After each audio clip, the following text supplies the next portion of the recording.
Bonjour et bienvenue à l'émission Aux côtés des proches aidants. Aujourd'hui, nous parlons du testament ainsi que du mandat en cas d'inaptitude. Ces deux documents sont d'une grande importance, même pour les gens peu fortunés et ceux en parfaite santé. Savez-vous pourquoi? Pour connaître la réponse et en apprendre davantage, nous avons la chance de recevoir une notaire, Maître Roxane Gingras. Allons tout de suite la retrouver.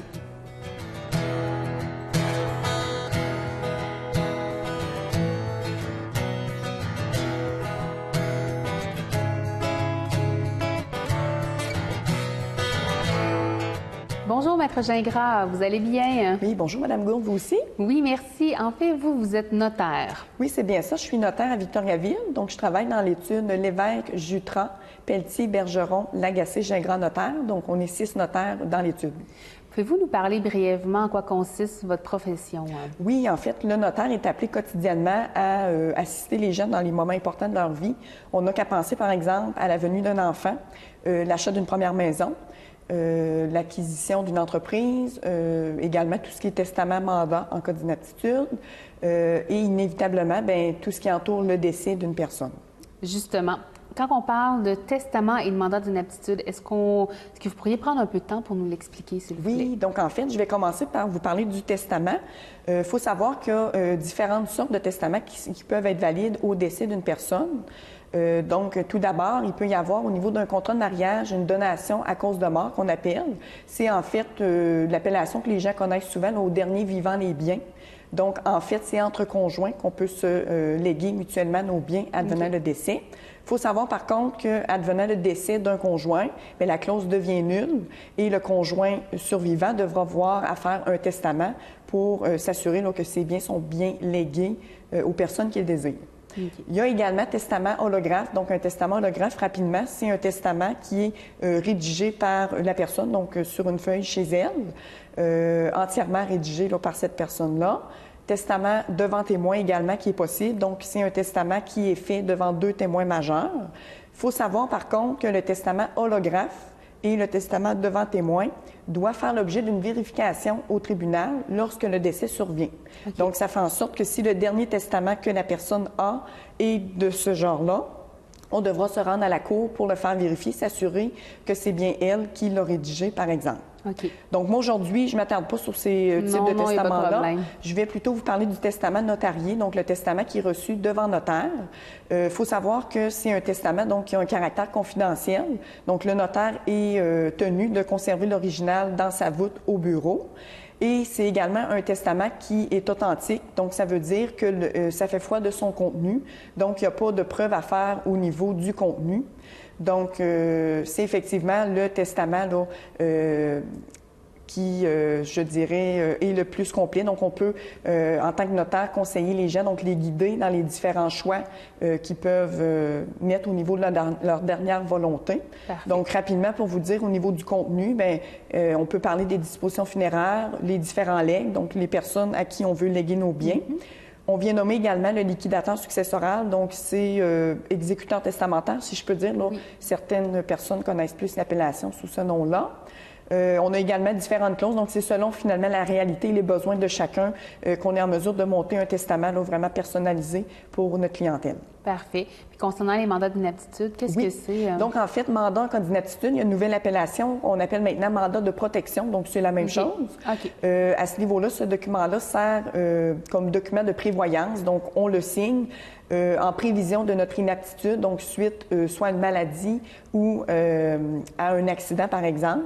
Donc, on vient nommer quelqu'un, un représentant, qu'on appelle un mandataire, qui va venir administrer nos biens en notre nom ou prendre soin de notre personne, donc exiger certains soins médicaux, alors qu'on n'est pas en mesure de le faire nous-mêmes. OK.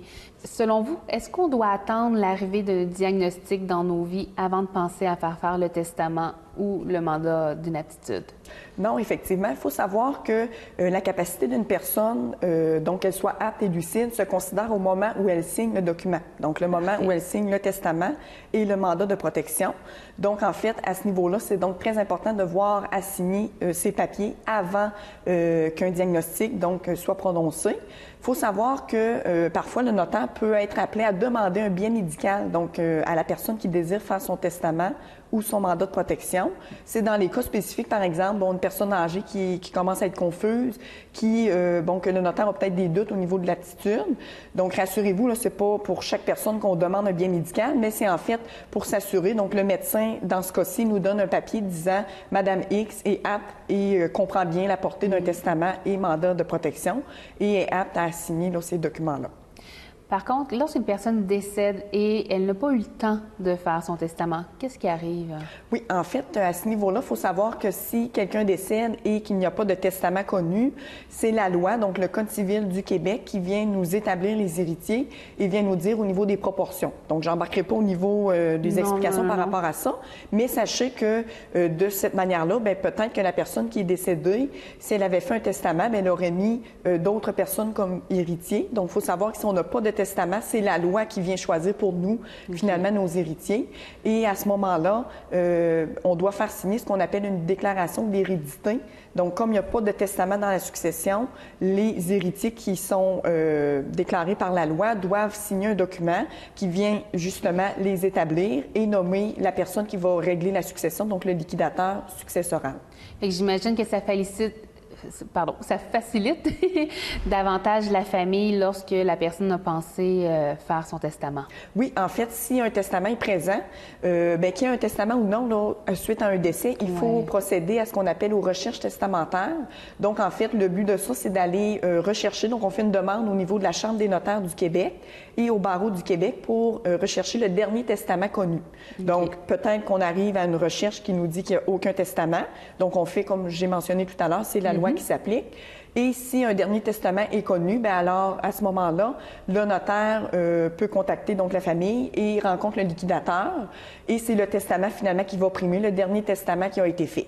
Fait qu'il faut comprendre que si quelqu'un a fait 8 testaments de son vivant, au décès, les recherches testamentaires vont nous sortir seulement le dernier testament et c'est ce document-là, finalement, qui va être utile pour régler la succession. Parfait. À ce moment-là, si je comprends bien, c'est très important de faire son mandat d'inaptitude parce qu'on ne connaît pas l'avenir, on ne sait pas ce qui peut exactement. arriver. Donc, en fait, le mandat de protection, c'est un document par prévoyance dans lequel on vient nommer donc une personne ou des personnes qu'on appelle un mandataire. Ces personnes-là seront appelées à administrer nos biens et s'occuper, par exemple, au niveau de notre santé, donc des soins de santé qu'on pourrait avoir besoin, alors qu'on est inapte, donc on n'est pas en mesure de le faire par nous-mêmes.